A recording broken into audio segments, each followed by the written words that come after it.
Oke, selamat malam semuanya. Assalamualaikum warahmatullahi wabarakatuh. Salam sejahtera untuk kita semua.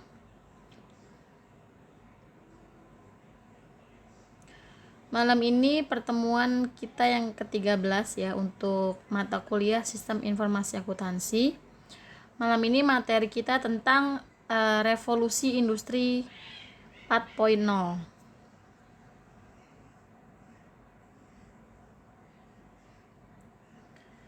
Apa itu revolusi industri?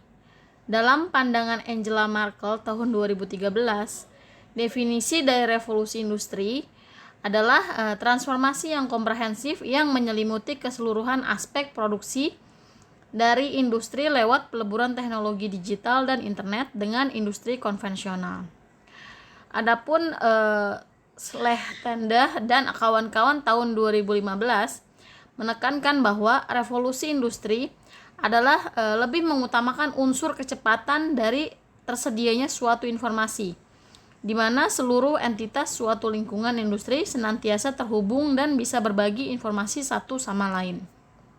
Itu untuk definisi dari revolusi industri 4.0. Perkembangan revolusi industri dari yang pertama hingga yang keempat ini. Jadi pada masa di mana belum terjadi revolusi industri pertama, manusia itu membuat barang dan jasa hanya dengan menggunakan tenaga manusia, tenaga hewan, tenaga air, ataupun tenaga angin. Tentu saja semuanya memiliki keterbatasan, baik dalam hal jumlah yang dapat diproduksi, kecepatan produksi, maupun efisiensi dan efektivitasnya. Keterbatasan tenaga manusia atau hewan itu pada gilirannya tergantikan oleh tenaga air atau tenaga angin sebagai sumber energi dalam proses penggilingan. Namun tenaga uap dan tenaga angin juga memiliki masalah dengan tempat atau lokasi sumber tenaganya. Sumber tenaga tersebut hanya dapat didapatkan di daerah yang dekat dengan air terjun atau daerah yang berangin saja. Nah, pada saat revolusi industri pertama muncul, mulailah tercipta kondisi yang mempengaruhi banyak aspek kehidupan manusia akibat adanya perubahan dalam skala yang masif dan global. Maka proses produksi atau jasa yang awalnya sulit butuh waktu serta proses yang relatif lama. Maka semua kendala itu dapat teratasi, hanya saja untuk itu sebagai konsekuensinya dibutuhkan biaya atau modal yang cukup besar agar dapat menjadikannya lebih mudah, lebih cepat, serta lebih murah dalam proses produksinya. Nah, revolusi industri pertama atau yang sering disebut juga dengan istilah revolusi industri 1.0 ini dimulai pada tahun 1776, yakni dengan diketemukannya mesin uap oleh James Watt. Meski bukan mesin uap pertama, namun kelebihan mesin uap James Watt ini memiliki efisiensi yang jauh lebih bagus dibandingkan mesin uap sebelum tahun 1776. Mesin uap ini menggunakan bahan bakar kayu dan batu bara sebagai bukti efisiensinya. Mesin uap ini dapat mentenagai kapal-kapal selama 24 jam full sejak diketemukannya mesin ini. Negara-negara penjajah Eropa juga mulai melakukan pelebaran wilayah atau penjajahan di kerajaan atau kesultanan di wilayah Afrika dan Asia. Selain penjajahan, dampak lainnya akibat penggunaan mesin uap yang masif ini untuk menghasilkan bermacam produk industri adalah tentu saja pencemaran lingkungan. Selanjutnya masuk ke revolusi industri 2.0 ini di mana mulai tahun 1870 dilakukan proses produksi barang secara massal dengan menggunakan assembly line dan juga penggunaan energi listrik. Kemudian muncul revolusi industri 3.0 di sekitar tahun 1989, di mana komputer mulai hadir sehingga berkembanglah otomatisasi industri dan manufaktur. Setelah itu barulah masuk ke revolusi industri 4.0 ini di mana kegiatan manufaktur terintegrasi melalui penggunaan teknologi wireless dan big data secara masif yang membuat pemanfaatan data lebih efisien dengan sistem server mengintegrasikan keseluruhan kegiatan otomatisasi dalam suatu sistem.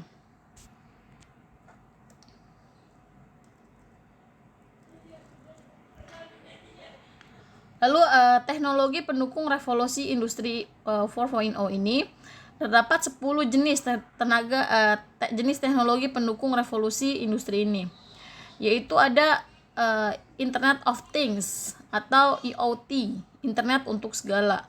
Lalu ada cloud computing, lalu ada artificial intelligence atau kecerdasan buatan, big data atau data besar, ada augmented reality atau reality tambahan, lalu integrasi sistem atau system integration, cyber security, simulation, robot otonom, dan 3D printing. Ini adalah 10 jenis teknologi pendukung revolusi industri 4.0.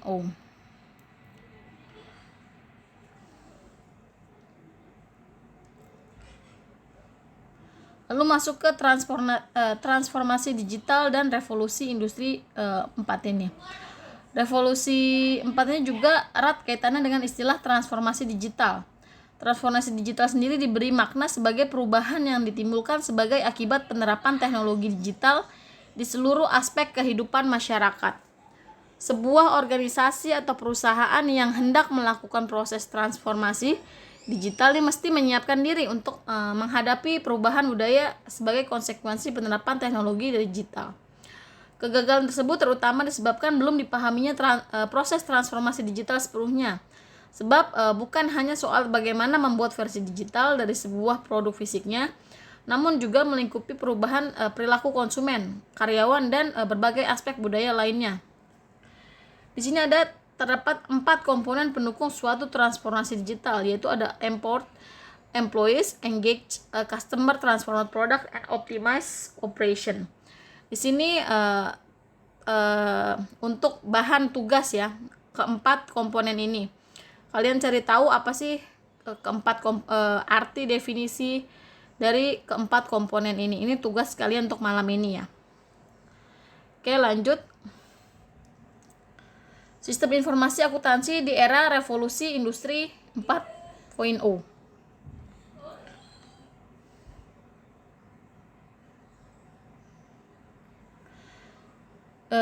Dunia saat ini di mana telah memasuki era disrupsi dengan ditandainya era revolusi industri 4 ini.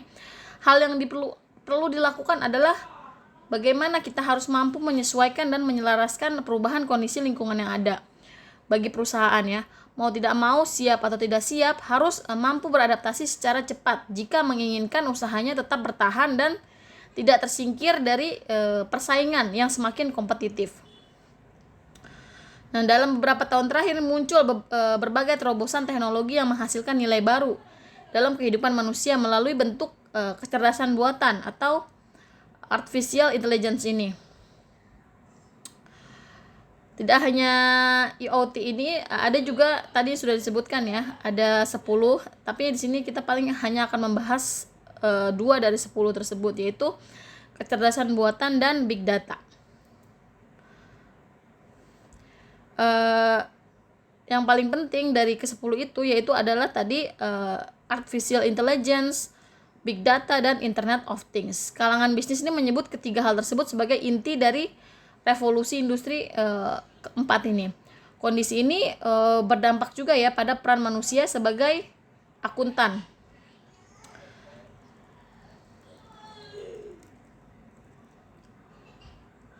Nah, posisi komputer di sini sebagai sistem pendukung pengambilan keputusan atau decision support system atau bisa disebut juga dengan DSS. DSS ini tidak pernah ditunjukkan untuk menyelesaikan masalah tanpa bantuan manusia. Manusia ini diposisikan sebagai manajer dari suatu perusahaan. Jadi DSS ini menekankan penggunaan permodelan matematika dan pengajuan permintaan ke basis data dengan kondisi kurang maksimalnya si DSS ini. Maka para perancang DSS mulai menyadari kebutuhan untuk menggabungkan dengan kecerdasan buatan. Nah, artificial intelligence ini atau kecerdasan buatan itu didefinisikan sebagai aktivitas penyediaan mesin seperti komputer dengan kemampuan untuk menampilkan perilaku yang dianggap sama cerdasnya dengan jika kemampuan tersebut ditampilkan oleh manusia. Kecerdasan buatan ini merupakan aplikasi komputer yang paling canggih karena aplikasi ini berusaha mencontoh cara pemikiran manusia. AI ini diterapkan di dunia bisnis dalam bentuk sistem pakar, jaringan saraf tiruan, algoritma genetik, dan agen cerdas, serta secara ringkas nih penjelasan sebagai berikutnya.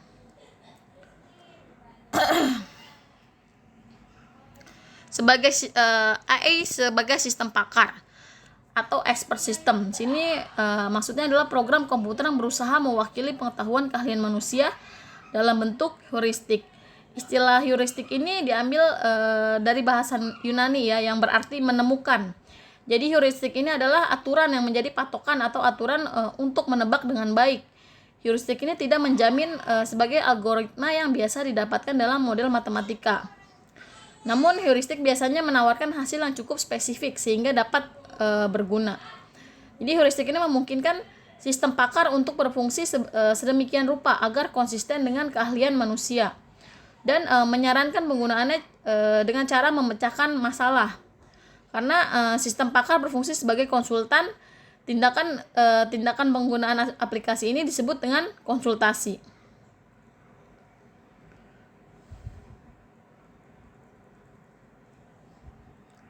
Lalu jaringan saraf tiruan atau neural networks meniru fisiologi otak manusia. Jaringan ini mampu menemukan dan membedakan pola sehingga membuatnya amat berguna dalam bisnis di wilayah pengenalan suara dan pengenalan karakter optis. Lalu ada algoritma genetik atau genetic algorithm. Ini menerapkan proses yang terkuat yang selamat untuk memungkinkan para pemecah masalah agar menghasilkan solusi masalah semakin lebih baik. Contohnya banker investasi ini dapat menggunakannya untuk memilih portofolio investasi yang terbaik bagi kliennya. Lalu ada intelligent agent atau agen cerdas. Ini digunakan untuk melakukan tugas yang berkaitan dengan komputer yang berulang-ulang. Salah satu contohnya yaitu penggabungan data, di mana penemuan pengetahuan ini memungkinkan sistem gudang data ini untuk mengidentifikasi hubungan data yang sebelumnya tidak dikenal. Lalu ada big data.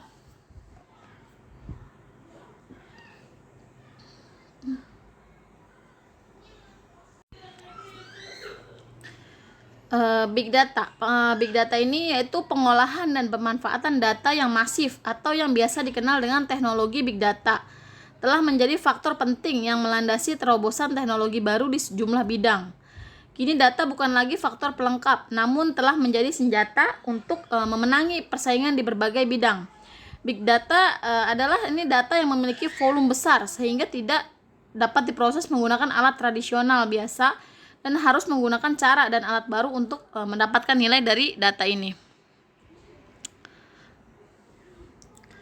Jadi setiap hari ini kita menciptakan banyak data ya. Data ini bisa berasal dari mana saja.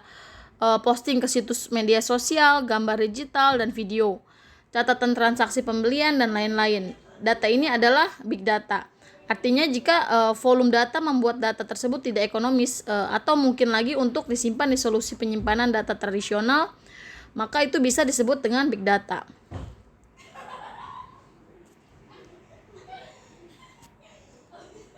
Lalu peranan sistem informasi akuntansi.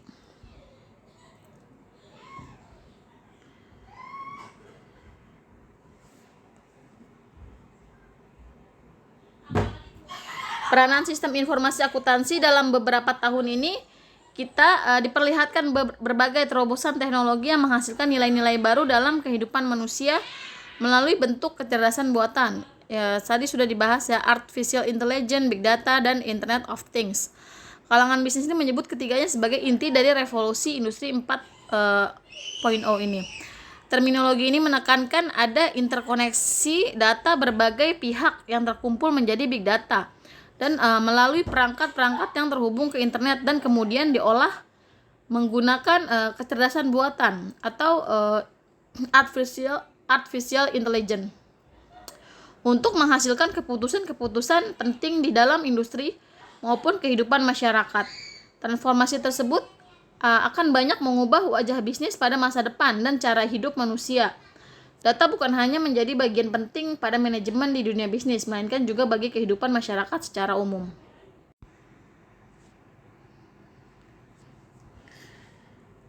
Lalu tantangan profesi akuntan di era revolusi industri 4 ini. Saat ini komponen manusia atau akuntan menjadi salah satu profesi yang terkena dampak revolusi industri 4 ini. Profesi akuntan adalah salah satu profesi yang mungkin akan tergantikan oleh robot atau teknologi. Hal ini didorong oleh perkembangan big data dan artificial teknologi. Beberapa tantangan profesi akuntan antara lain yaitu penggunaan aplikasi mobile bagi perusahaan, sehingga pemilik dan pimpinan perusahaan bisa mengakses data akuntansi atau bisnisnya dari handphone atau tablet atau smartphone. Lalu mengelola data korporasi berbasis internet. Pengukuran dan penilaian biaya dan manfaat penggunaan teknologi pada dunia cloud computing dan social networking. Lalu akuntansi ini akan berkurang karena penggunaan perangkat lunak, sehingga akuntansi dijalankan secara mandiri. Dengan demikian, audit laporan keuangan akan berbasis real time. Regulator dan auditor langsung menarik data secara otomatis dari sistem dan sensor melekat pada kegiatan operasional perusahaan. Oleh karena itu, para akuntan ini mulai mempelajari programming dan algoritma ya, agar dapat beradaptasi terhadap perubahan. Jika tidak menggunakan teknologi, maka akuntan ini akan tergantikan oleh robot atau teknologi. Demikian juga akuntan yang tidak ahli dalam teknologi informasi, maka profesi lain dapat mengambil alih fungsi akuntan. Jadi akuntan adalah ahli dalam bidang penyedia informasi keuangan, maka teknologi informasi menjadi kebutuhan pokok untuk akuntan.